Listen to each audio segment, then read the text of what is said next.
హైదరాబాద్ లో కన్సల్టేషన్ మరియు 3,500 రూపాయల colour Doppler test Avis hospitals లో ఉచితంగా పొందండి. ప్రస్తుతం మనతో పాటు ఉన్నారు జనసేన అధికార ప్రతినిధి అడ్వకేట్ రజనీ గారు. ఒకసారి ఆమెతో మాట్లాడదాం. జానీ ఇష్యూ ఆమె ఎలా స్పందిస్తారో ఆ విషయంలో చూద్దాం. నమస్తే అండి రజనీ గారు. నమస్తే. డ్యాన్స్ మాస్టర్ జానీ ఇష్యూలో ఈ పార్టీ స్టాండ్ ఏంటనేది అర్థమైంది. ఇప్పటికే పార్టీ ఏం చేయదలుచుకుందనేది కూడా చెప్పేసింది. సో మీరేం చెప్తారు? ఎందుకంటే కొంతమంది కుట్ర అంటున్నారు, కొంతమంది ఏమో కాదు కావాలని అతను చేశాడు అని చెప్పి కొంతమంది అంటున్నారు. తను కూడా స్టేట్మెంట్లో ఒప్పుకున్నాడు, రిమాండ్ రిపోర్ట్లో కూడా ఒప్పుకున్నట్టే పోలీసులు రాశారు. సో దీన్ని మొత్తంగా ఎలా చూడాల్సి ఉంటుందండి? అటు ఒక అడ్వకేట్గా ప్లస్ ఇటు పార్టీ పరంగా రెండు రకాలుగా కూడా చెప్పండి. ముఖ్యంగా పార్టీ అధిష్టానం అయితే ఈ ఆరోపణ వచ్చిన వెంటనే ఇమీడియట్గా అతని పార్టీ కార్యకలాపాలకి దూరంగా పెట్టినది అనేది ఒక వాస్తవం. తర్వాత అంటే తెల్లగా ఉన్నవి పాలు, నల్లగా ఉన్నవి నీళ్లు అని నమ్మే పరిస్థితి కాదు. దాని వెనకాల 3 యాంగిల్స్ ఉంటాయి. ఒకటి నీది, ఒకటి వాళ్ళది, ఒకటి సొసైటీది. ఈ 3 యాంగిల్స్లోని ఏది నిజం ఏది అబద్ధం అనేది 3 కోణాలు. సో కాయిన్కి 2 రూపాయలుగా ఉన్నట్టు అతని వర్షన్ ఒకటి, ఆవిడ వర్షన్ ఒకటి, సొసైటీ వర్షన్ ఒకటి, మన శత్రువుల వర్షన్ ఇంకొకటి.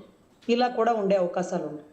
కానీ యాజ్ అన్ అడ్వకేట్ ఆ ధారాలను బేస్ చేసుకొని మాట్లాడాల్సి వస్తే అఫ్ కోర్స్ జానీ మాస్టర్ ఒక national award winner. Of course పార్టీకి గట్టిగా స్టాండ్గా పనిచేశారు. అఫ్ కోర్స్ ఎప్పుడు మాలాంటి కార్యకర్తలతో, కాకపోతే నాయకులతో, రాష్ట్ర అధికార ప్రతినిధులతో ఎప్పుడు ఎక్కడ మిస్బిహేవ్ చేయలేదు. He was a innocent person.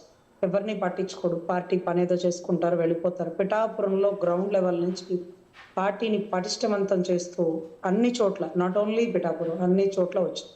ఇంకొకటి ఏంటంటే అన్నయ్య మనసులో ఒక స్థానం సంపాదించుకున్న వ్యక్తి. తను ఏ మతం అనేది ఎవరికి తెలియదు. అసలు మతం ఒకరికి చెప్పుకోవాల్సిన అవసరం లేదు. నీ మతం నీ పరిధిలో, అంటే నీ గర్భగుడిలోనో లేకపోతే నీ ఇంట్లో ఉండేటటువంటి దేవాలయానికి సంబంధించిన రూమ్లోనే దాగి ఉండాలి నీ మతం ఏంటనేది. నీ కులం ఏంటనేది నీ గడప లోపలే ఉండాలి. నీ గడప దాటాక నీ కులం కూడా ఉండకూడదు.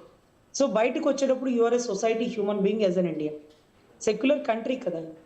సో ఇక్కడ చాలా ఎలిగేషన్స్ వస్తున్నాయండి. బియాండ్ దట్ ఎలిగేషన్, ఆరోపణలు కాదు, ఆధారపూర్వకంగా ఉన్నాయి కాబట్టే 14 రోజులు రిమాండ్ అనేది జరగడం జరిగింది.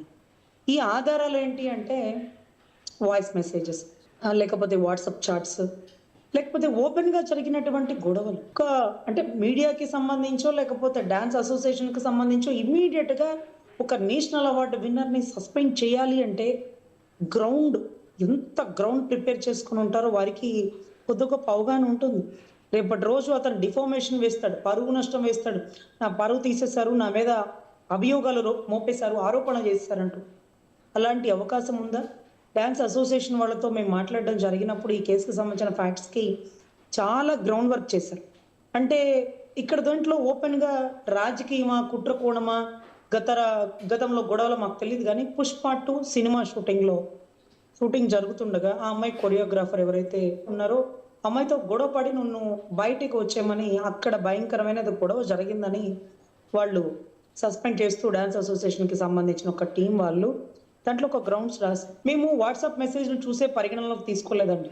గొడవ జరిగినప్పుడు చుట్టుపక్కల ఎవరెవరు ఉన్నారు వాళ్ళందరూ చెప్పిన దాన్ని బట్టి రాసుకున్నాం. అదే రకంగా ఒక మెసేజ్ పెట్టారట. ఆ మెసేజ్ ఏంటంటే ఒక 10 నిమిషాల్లో మీరు బయటకు వచ్చేసారు, లేకపోతే ఊరుకోను, నేను చచ్చిపోతాను, నేను చంపేస్తాను అనే మెసేజ్లు కూడా ఉన్నాయట. దీంట్లో ఎంతవరకు కుట్రకోణం ఉంది, ఎంతవరకు నిజాలు ఉన్నాయి అనేది కూడా వెలుగులోకి రావాలి. మనం ఒక లేడీ అయి ఉండి, ఒక అడ్వకేట్ అయి ఉండి వన్ సైడ్గా ఎప్పుడూ ఆలోచించుకోవాలి. సో బోత్ సైడ్స్ ఆలోచించాలి. అదే రకంగా అంటే ఒక మనిషి అన్ని చోట్ల బాగుంటారు, ఒక చోట ఏదో ఇబ్బంది పడతారు. అంటే ఆడబిడ్డలకి మగవాళ్ళకి మనసులో చాలా తేడా ఉంటుందండి. అందుకే పెద్ద పెద్ద కవులు మరుపు మానవ సహజం, అది మగవాడికే సహజం. ఆడవాళ్ళు ఈజీగా మర్చిపోతారట, మగవాడికి చాలా నీడట. అంటే ఇప్పటి వరకు తన కెరియర్లో నిలబడి అన్ని రకాలుగా సపోర్ట్ ఇచ్చిన వ్యక్తి ఈరోజు ఇంత కఠినమైనటువంటి డెసిషన్ తీసుకోవడానికి గల బలమైన కారణం తన కెరియర్ని డిస్టర్బ్ చేస్తే ఊరుకోము. గతంలో ఎన్ని జరిగినా ఊరుకుంటామేమో, అవి నాకు ఇష్టపడి చేసామా, తను బలవంతంగా చేసామా, ఇంకొకటి తప్పక చేసామా, లేకపోతే ప్రొఫెషన్లో నిలబడడం కోసం చేసామా, వాట్ ఎవర్ ఇట్ మేబీ, జరిగింది ఏదో జరిగిపోయింది. యాజ్ ఎ మైనర్గా ఉన్నా, మేజర్గా ఉన్నా, ప్రొఫెషన్కైనా తను ఒక 10 రోజులు 20 రోజులు జరిగినటువంటి ఒక సాంగ్ షూటింగ్లో కూడా నేను ఈ స్థాయిలో ఉన్నానంటే కూడా తనే నన్న విషయాన్ని ధృవీకరిస్తుంది. కానీ ఇప్పుడు తన అథారిటీ ఉందేమో, నువ్వు అక్కడ నటించడానికి వీల్లేదు, ఇక్కడ డాన్స్ కొరియోగ్రాఫ్ చేయడానికి వీల్లేదు అంటూ తనకు వచ్చినటువంటి ప్రాజెక్టులన్నీ పోగొడుతున్నారు అనే దానికి బలమైన ఆధారాలు ఆ మీడియా డాన్స్ అసోసియేషన్కి సంబంధించిన వాళ్ళు ధృవీకరించుకున్నారండి. అంటే అంత తేలిగ్గా అవార్డు విన్నర్ని బ్యాక్గ్రౌండ్ అంటూ ఏమి ఉండదండి. ఇప్పుడు జనసేనలో బ్యాక్గ్రౌండ్ అంటూ ఉండదు, మీరు ఎప్పుడు గమనించండి. జనసేనలో తప్పు చేసిన వాడు ఎమ్మెల్యే అయినా, ఎంపీ అయినా, ఒక సాధారణ కార్యకర్త అయినా, రాష్ట్ర అధికార ప్రతినిధి అయినా, పవన్ కళ్యాణ్ అయినా ఒకేలాగా ట్రీట్మెంట్ ఉంటుంది. ఈరోజు పార్టీ అండ దండ చూసుకుని అన్ని పదాలు ఉండవండి పార్టీలో. మా పార్టీలో అయితే తప్పు చేసిన వాడు ఎట్లాంటి వాడైనా ఏ స్టేజ్లో ఉన్న వ్యక్తి అయినా సరే అధినాయకుడు వదులుకోవడానికి ఇష్టపడతాడు. ఎందుకంటే ఒక బ్యాడ్ మెసేజ్ వెళ్ళకూడదు. అనంతబాబు విషయంలో, సుబ్రహ్మణ్యాన్ని చంపేసిన అనంతబాబు విషయంలో భుజాల మీద చేస్తే ఎంత బ్యాడ్ మెసేజ్ వెళ్ళిపోయింది. మంచో చెడో నీకు అన్ని రకాలుగా ఉపయోగపడచ్చు, మంచివాడే అయి ఉండొచ్చు, వ్యక్తిగతంగా ఎదిగి ఉండొచ్చు, కానీ ఆ ఒక్క విషయంలో తప్పు నువ్వు దూరం పెట్టాల్సిందే. అతన్ని దగ్గర పెడితే ఆడపిల్లలందరూ చూడు, ఒక కెరీర్లో ఎదుగుతున్న ఆడపిల్లకి ఇన్ని మెసేజ్లు పెట్టి చంపేస్తాను, మతం మార్చుకో, ఇలాంటివన్నీ కూడా మెసేజ్లో ఉన్నాయని అంటున్నారండి. అతనే 16 నెలల జైల్లో ఉన్నవాడు కూడా ఈ రోజుకి నిర్దోషి అని మాట్లాడుతున్నప్పుడు 14 రోజులు రిమాండ్లో వచ్చిన వాడు ఏమన్నా విలువైన విషయాలు వెలుగులోకి చెప్తాడా, లేకపోతే అదే వాస్తవం, తనని ఇష్టపడ్డా, ఇంకోటి చాలా విషయాలు వెలుగులోకి వస్తున్నాయండి. What ever it may be, party stand చాలా దృఢంగా ఉంటుంది. జానీ మాస్టర్ అన్ని చోట్ల బాగున్నప్పటికీ ఈ ఒక్క విషయంలో ఏమన్నా మిస్టేక్ జరిగిందా, లేకపోతే తను నా ప్రాపర్టీ అనుకున్నాడా, తను ఇంకొక చోట ఉండకూడదు అంటున్నాడా, బలప్రయోగం జరిగిందా, దెబ్బ కూడా కొట్టాడనే దానికి కూడా ఆధారాలు ఉన్నాయి. నువ్వు 5 నిమిషాల్లో బయటికి రాకపోతే షూటింగ్ బయట చెంప పగలు కొడతాను అనే మెసేజెస్ కూడా ఉన్నాయటండి. సో వాయిస్ మెసేజెస్ ఉన్నాయంట. తను అంటే ఓపెన్గా జానీ మాస్టర్ తనంతట తాను తప్పు ఒప్పుకోవడానికి, అంటే ఒప్పుకున్నాడని చెప్తున్నారు, అది ఎంతవరకు నిజమో తెలియదు. ఒకవేళ ఒప్పుకుంటే ఎందుకు ఒప్పుకోవాల్సిందంటే ఇవన్నీ ఎవిడెన్స్ రికార్డు వినిపిస్తారు. ఇదిగో చూడు నువ్వేమన్నావో, ఇదిగో ఈ మెసేజ్ పెట్టిన నువ్వే కదా, రాత్రి 12:30కి నీ ఫోన్ నీ దగ్గర లేదా, నీ దగ్గరే ఉంది కదా, రాత్రి 12కి నువ్వు పెట్టిన మెసేజ్ అంటే తను ఇమీడియట్గా బయటికి రమ్మంటావా, నాతో కలిసి పని చేయకపోతే నీ కెరీర్ ఆపేస్తానంటావా, నువ్వు ఆపగలవా, నువ్వు ఎలా వచ్చు, ఇంత స్టాండర్డ్స్ వేసుకుని వచ్చో ఈరోజు నువ్వు ఆపేస్తావా అని అంటూ పోలీసు వారు లేకపోతే ఎంక్వైరీ వారు అతని ప్రతిఘటించినప్పుడు ఆధారాలు ఉంటే తప్పుకే ఒప్పుకోవాల్సి వస్తుంది. కానీ అంతకుముందు తను ఏమి చెప్పింది, ₹1,00,000కి 2,00,000కి సంబంధించినటువంటి కొన్ని క్రెడిట్ కార్డులు ఏవో తీసుకెళ్లి బ్యాంకాక్లో పర్చేస్ చేసిందట. తర్వాత ఇవన్నీ ఒక ఎత్తు అయితే బీజేపీ సంబంధించిన వ్యక్తులు మతం మార్చుకోమంటూ ప్రవోక్ చేశాడు, అది కూడా ఎవిడెంటరీ స్టేట్మెంట్ ఉంది అంటూ నేను ఒక డిబేట్లో ఒక పెద్ద ఆవిడ చెప్పారండి. ఆవిడ పేరు నాకు బహుశా గుర్తులేదు, కానీ ఆవిడ ఎప్పుడు నిజాలే మాట్లాడతారు, ఒకరి వైపు ఎప్పుడు మాట్లాడు. ఆవిడ చెప్తున్నారు జానీ మాస్టర్ అన్ని రకాలుగా కరెక్ట్ అమ్మా రచన, మీరు చెప్పింది ఒప్పుకుంటాను, ఎప్పుడు మీ అందరితో తప్పుగా ప్రవర్తించకపోవచ్చు, ఇంకెవరితో కూడా తప్పుగా ప్రవర్తించవచ్చు, ఈ ఒక్క పాయింట్లో మాత్రం అతను వీక్ అయ్యాడు. అమ్మాయి మీద చాలా స్ట్రెస్ చేశాడు, అమ్మాయి కెరియర్ని స్పాయిల్ చేశాడు. తర్వాత ఆ అమ్మాయికి ఒక గిఫ్ట్ హ్యాంపర్ లాంటిది పంపించి, ఇదిగో రేపు ఏదైతే నువ్వు డీల్ అనుకుంటున్నావో అది క్యాన్సిల్ అవుతుంది అన్నారు. తను ఇదైతే షూటింగ్ స్పాట్లోకి వెళ్తే మీది పేరు క్యాన్సిల్ అయిందన్నమా, ఇంకొక కొరియోగ్రాఫర్ని పెట్టుకుంటున్నారంటూ తను వెనక్కి వచ్చిందట.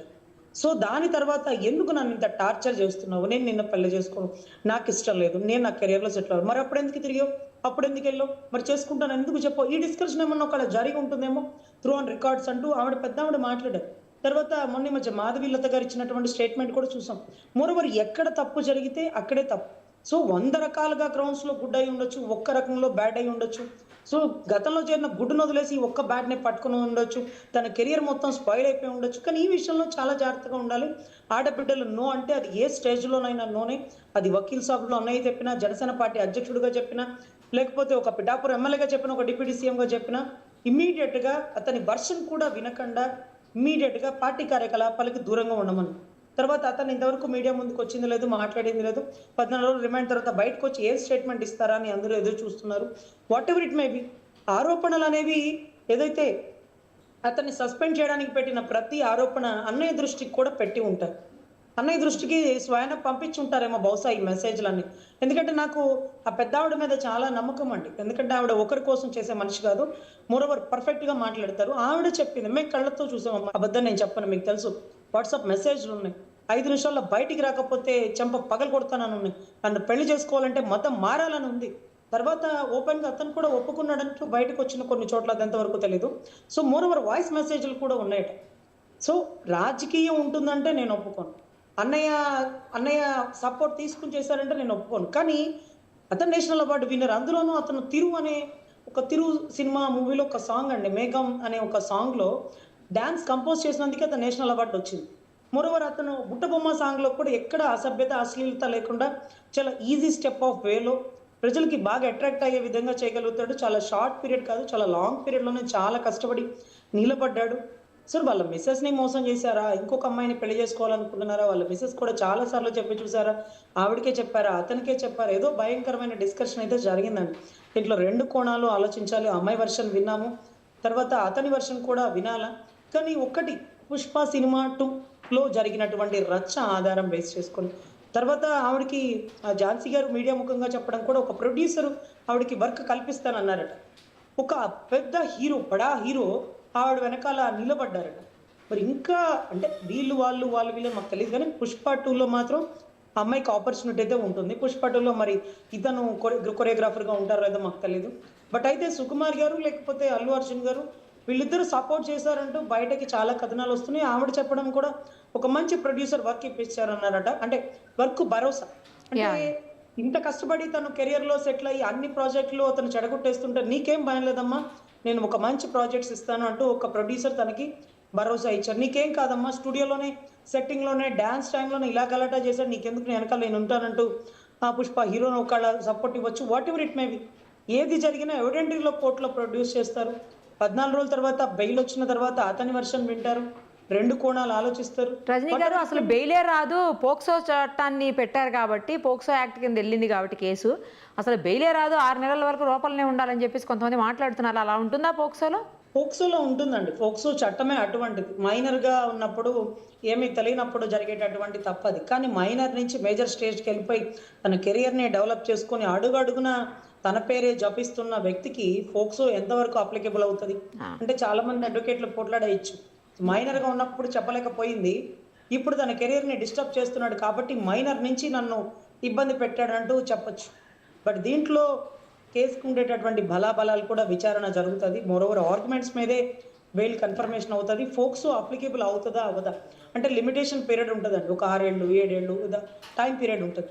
సో మనమైతే పోక్సో అని వేసాం, జడ్జి గారు ఇంకొక కోణంలో అంటే ఏదైనా కానీ మీరు గమనించండి, పోక్సో అయినా 376 అయినా 14 రోజుల్లో బయటకు వచ్చే అవకాశాలు చాలా తక్కువ ఉంటాయి. ఏ సెక్షన్ అయినా బలంగానే ఉంది, తనకి ఇష్టం లేకుండా జరిగింది 2 సంవత్సరాల తర్వాత బయటికి చెప్పినా సరే అది 376. తర్వాత మీరు చూసారు రాజ్ తరుణ్ లావణ్య గారి కేసు ఏం జరిగిందో మీరు చూసారు. కానీ అక్కడికి ఇక్కడికి తేడా ఏంటంటే ఆ అమ్మాయి కూడా మొన్న నాకుతో టీవీ డిబేట్లో అందరం కలిసి ఉన్నప్పుడు తను కూడా అదే అడుగుతుంది, రజనీ గారు మరి అతనికి గోవా నుంచి పట్టుకురావడానికి మావోయిస్టా టెర్రరిస్టా తీవ్రవాద అంత ఇదిగా తీసుకొచ్చారు కదా, మరి రాజ్ తరుణ్ తప్పు చేస్తున్నాడని నేను ఎన్నిసార్లు చెప్పినా, నా కెరియర్ని మైనర్ నుంచి నన్ను ఇబ్బంది పెడుతున్నాడని చెప్పినా, మరి నాది వినర్ ఏంటంటే తను మ్యారీడ్, అంటే అతన్ని పెళ్లి చేసుకున్న తర్వాత వచ్చిన ఏ డిస్ప్యూటర్స్ అయినా మోరోవర్ అంత కఠినమైనటువంటి శిక్షణ ఉండకపోవచ్చు. కానీ పెళ్లి చేసుకోమని ప్రెజర్ పెడుతున్నాడు, మత మార్పిడి అనేది దీంట్లో ఉంది, అది వాట్సాప్ మెసేజ్ ఉంది, ఎవిడెంటరీగా ఉంది అంటూ చూపిస్తే నిజంగా కఠినంగానే ఉండే అవకాశాలు ఏమైనా ఉంటాయండి. కానీ అతని కెరియర్ మొత్తం ఒక్క దెబ్బకి స్పాయిల్ అయిపోయింది. బట్ అఫ్కోర్స్ తన సబ్జెక్ట్ అనేది ఎప్పుడు ఉంటూనే ఉంటుందిలేండి. అన్ని కోణాల్లో ఉన్నప్పటికీ ఈ ఒక్క కోణంలో బ్యాడ్ అనేది బయటికి స్ప్రెడ్ చేసేస్తున్నారు. సో డైలీ చాలా కేసెస్ నమోదవుతాయి. ఏదైతే వాళ్ళు డాన్స్ అసోసియేషన్ వాళ్ళని సస్పెండ్ చేయొచ్చు, వాళ్ళ దగ్గర ఆధారాలు ఉండొచ్చు, బట్ ఇంత ఇదిగా ఫోకస్ చేసేస్తూ మీడియాలో రచ్చరచ్చ చేస్తూ కొంతమంది అతన్ని సపోర్ట్ చేస్తూ, కొంతమంది ఆవిడని సపోర్ట్ చేస్తూ, కొంతమంది అడ్వకేట్లు ఇక జైల్లోనే ఉంటారు, ఇక బయటికి రారు.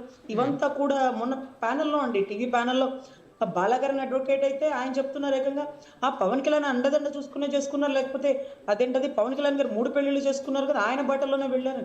గత ముఖ్యమంత్రి తల్లిని వదిలేశారండి, అంత మాత్రానికి ఆ రాష్ట్ర ప్రజలందరూ తల్లిని వదిలేశారా? సీనియర్ సిటిజన్ యాక్ట్ ప్రకారం కోర్టులో అన్ని కేసులు ఇవే నమోదైపోయినాయా?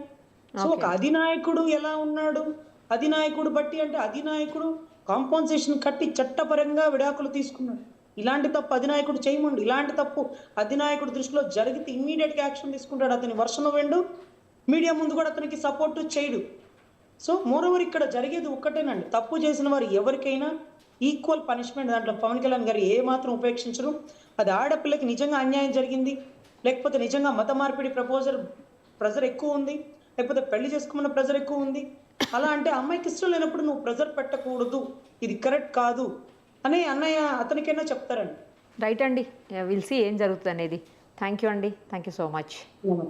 సుమన్ టీవీలో మీ పర్సనల్ అండ్ బిజినెస్ ప్రమోషన్స్ కోసం కింది నెంబర్కి కాంటాక్ట్ చేయండి.